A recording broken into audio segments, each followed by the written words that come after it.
Today we're going to review Riverside Park Disc Golf Course in Hammond, Indiana. Hole 1, we have a 430-foot par 4. Out of bounds is on the left side, on or over road. And then on the right side there's a bike path, but past the bike path is a river. The river is out of bounds. The bike path in between the bike path and river is not OB. Not a great place to land, but you won't have to take the out of bounds stroke if you do get a grip lock over there. I have my wife and son with me today. They'll just be walking along, so you'll see them throughout the video.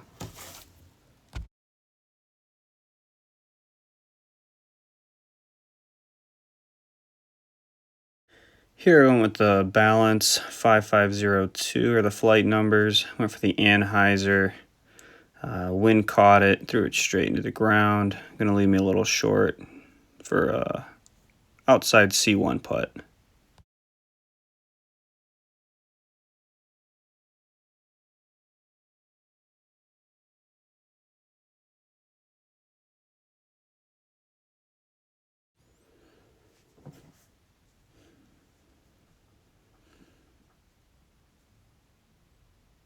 We're going to putt with the Space Race Glow Envy for this one, like the little overstability on it compared to the soft Envy that I normally use. Dead center line, little low, hit center pole. We'll take a par on hole 1.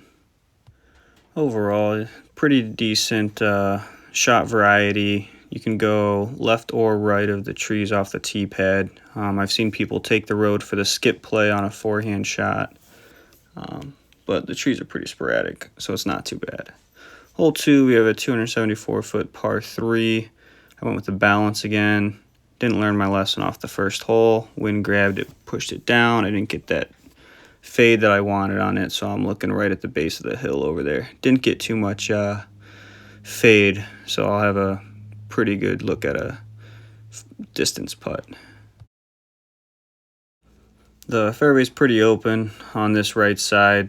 It really favors the backhand, but if you're forehand only, I've seen people take the forehand turnover, something a little unstable. Going with the Glow Envy again. Putt was short. We'll take par on hole 2.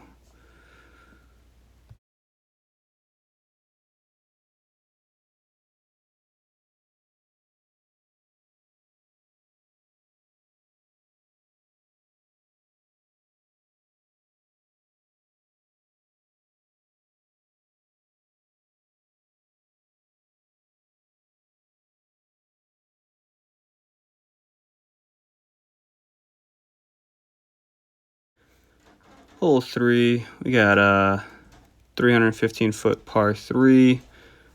Pretty good line right up the middle. There is a Mando on the tree on the right. You got to go on the left side of that tree. If you're a big forehand, you could just stay on the left side and go over all the trees and let it fade in. For the backhand, I went for the full flight wave. Try and get it up there. Coming up to my drive, I'm right on the other side of this tree. Instead of going for a mid-range upshot, I go for the birdie. Really believed in myself on that one. Had a good glide, didn't quite make it.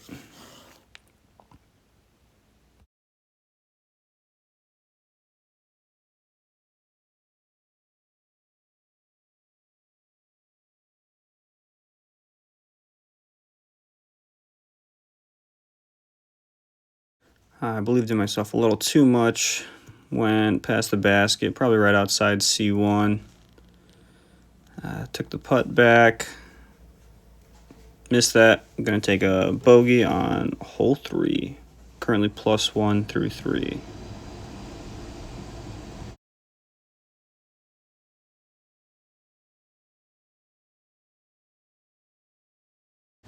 On to hole 4. We have a 295-foot par 3. No Mando. Had an early release here. You're trying to get kind of between those two bigger trees right in the middle. You can get something right between there. You'll be sitting pretty good.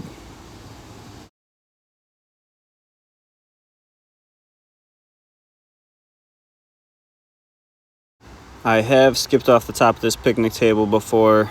I mean, whatever gets you a little extra distance, better than hitting the front of it.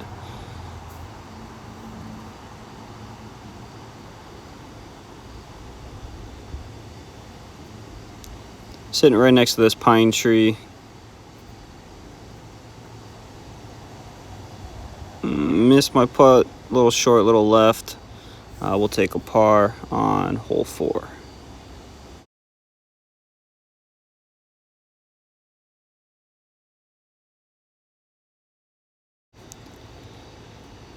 Coming into hole 5, we have a 233-foot par 3. I'm using a pyro, pretty similar to the balance, but a little more overstable.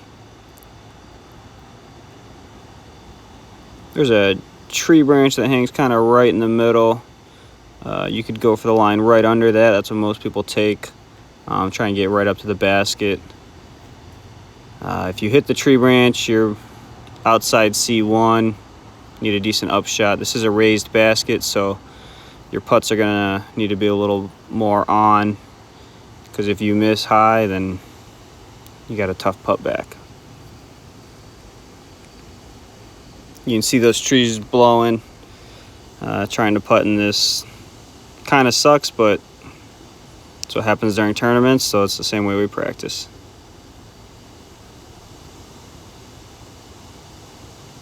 Right off the top band, we'll take a par 3 on hole 5.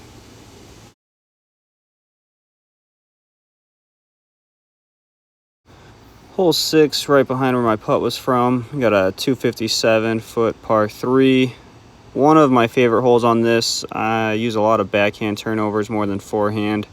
I threw the detour there. You have this whole line of trees on the right side you kind of want to stay to the left of. The baseball field over that fence is out of bounds. This is definitely a forehand friendly hole, but I like the backhand turnover shot.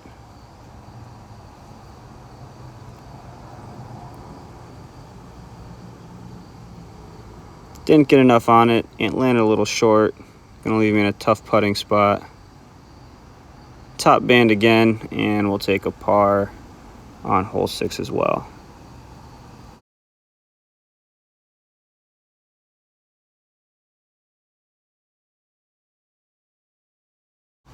Hole 7, probably one of my least favorite holes on this course, and you'll see why.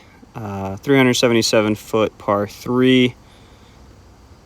The only out of bounds is the baseball field on the right, but you do have a tree right in the middle, and that tall grass on the left is not fun. And I found out that there is a nest of birds, and they don't like you roaming around over there. I didn't end up finding my disc that went in the tall grass. I will take a penalty stroke for abandoning the lie, and I just kind of played from where I thought it went in. Right here you'll see the birds not enjoying me in their territory. They would come down and hiss and then try to either peck at my head or grab my head with their feet, so I only looked for maybe 2 minutes and then I dipped out of there. I believe I took a 5 on this hole. Hole 8, we got a 263-foot par 3. It's a really good turnover to the right. I throw mainly backhand. This was a 158-gram fission wave. So I went kind of more for almost a roller, trying to get it to land a little better by the basket. The baseball field on the right is out of bounds. And I believe there's a Mando on this sign right here. Yeah. So you got to stay left of that sign. Can't go over the baseball field. Really forehand friendly here.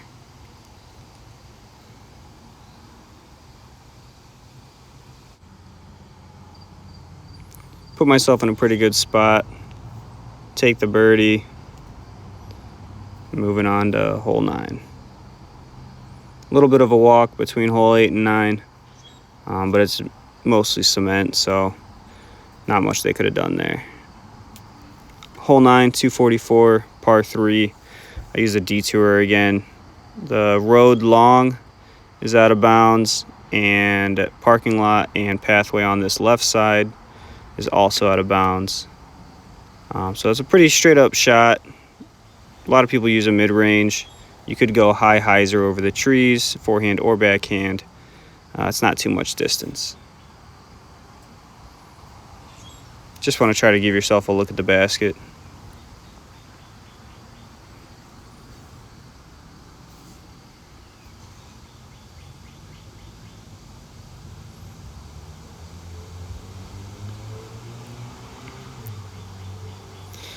Missed right on my first putt, gonna take a par on this hole.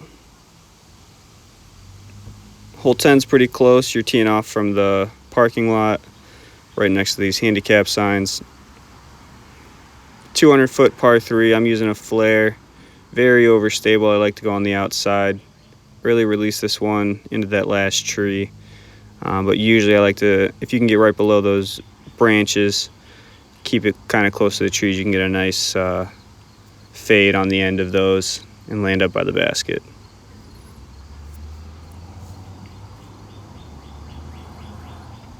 Didn't put myself in a great spot for this putt. Hit basket. Almost had that birdie, but we'll take the par on this.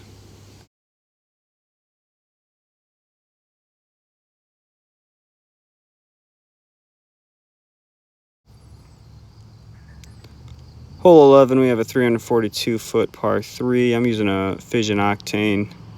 Out of bounds is on or over the road on the right, and then the baseball field on the left side. I was going for a little turnover on this one. There's two tree lines. You see that big tree kind of right in the middle. That's more on the right side of the tee pad, and then up by the basket are the trees way out there. Pretty good forehand line out here. You have the open field to play with, so you can get a full flight out of that, or you can go backhand hyzer on the right side where I'm walking. I ended up throwing this into a headwind, and I turned it over, went on the road, so I'm going to take that OB stroke and throw. It went out of bounds right by this tree right here.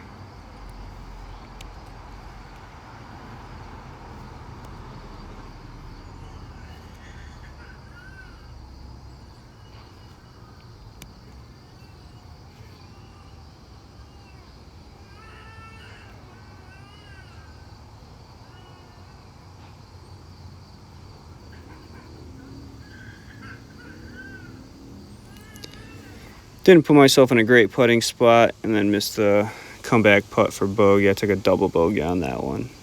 Hole 12, we have a 318-foot par 3. Again, road on the right is OB. Pretty good line right up the middle, and you just want something to fade to the left at the end.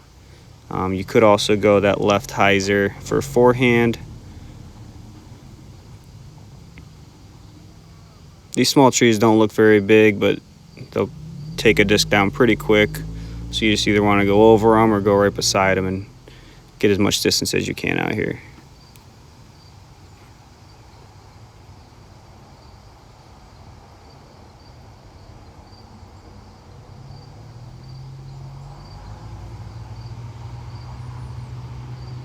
You can see the trees blowing, the wind's going pretty good. Trying to putt into that isn't the easiest, but that's where you get your practice in.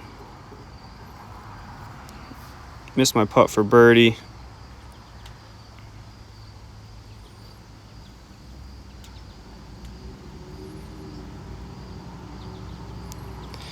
Took a par on that one. There's a little bit of a walk to hole 13. There's two tee pads that you pass before getting there, but hole 13 is up by the road up here. For this one, same thing with the road. On or over the road is OB. There's no Mando, so you could definitely hyzer over the road.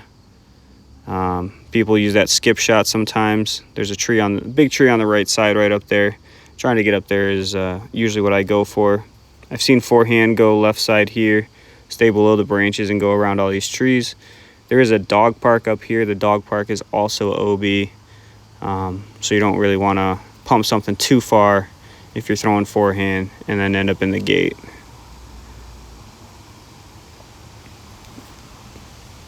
I landed a little shorter than I'd like, but still put me in a decent putting spot.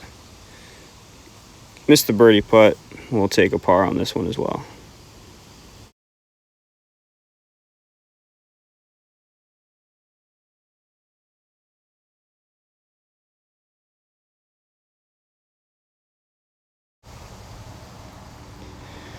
Walking over to 14, it's another little walk.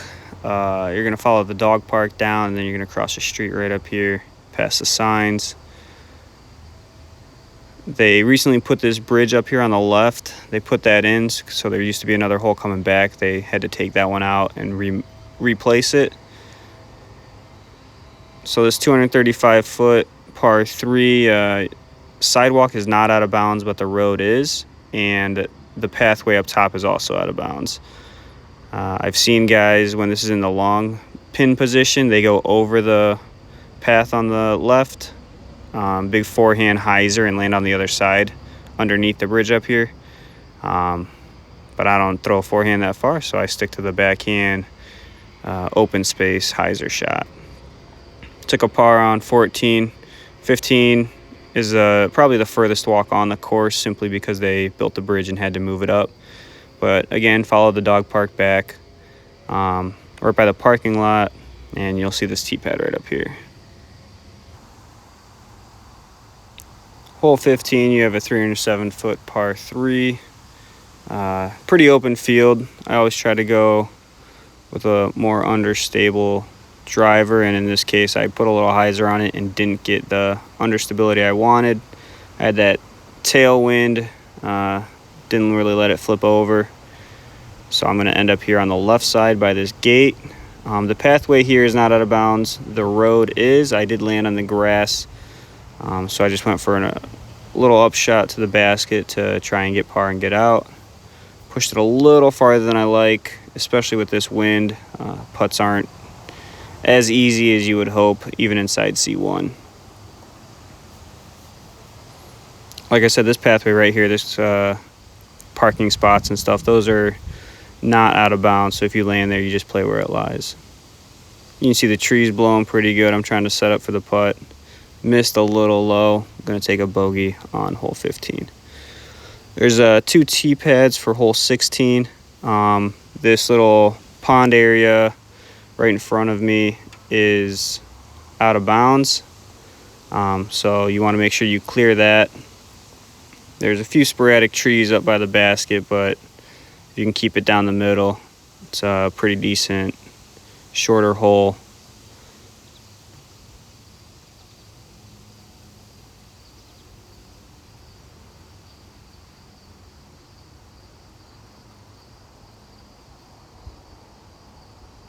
Hit basket again. Going to take a par on hole 16. Hole 17 was on the left side of this pond up here if you're standing at 16's tee pad. So you just trace back a little bit. There's 2 tee pads here as well. I'm just throwing from the shorter pad for both of the holes.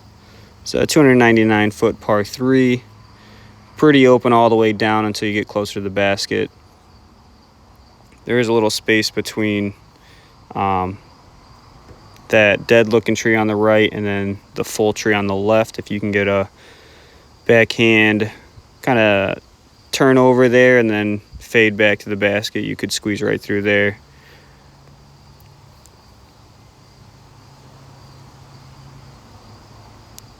A little short on that one, but we'll take the 3 and move on.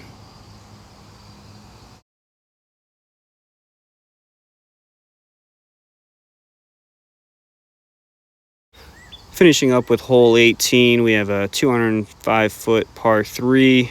Backhand hyzer is kind of the play to go here. That left side is pretty crowded with that brush, so forehand isn't normally what you see. I have seen the tomahawk over top everything. That's not a bad play either. The out of bounds is right here on the right, with that little pond area. You see the tall grass there. You kind of want to land on the back side of this last bush. That'll give you a really good look at the basket.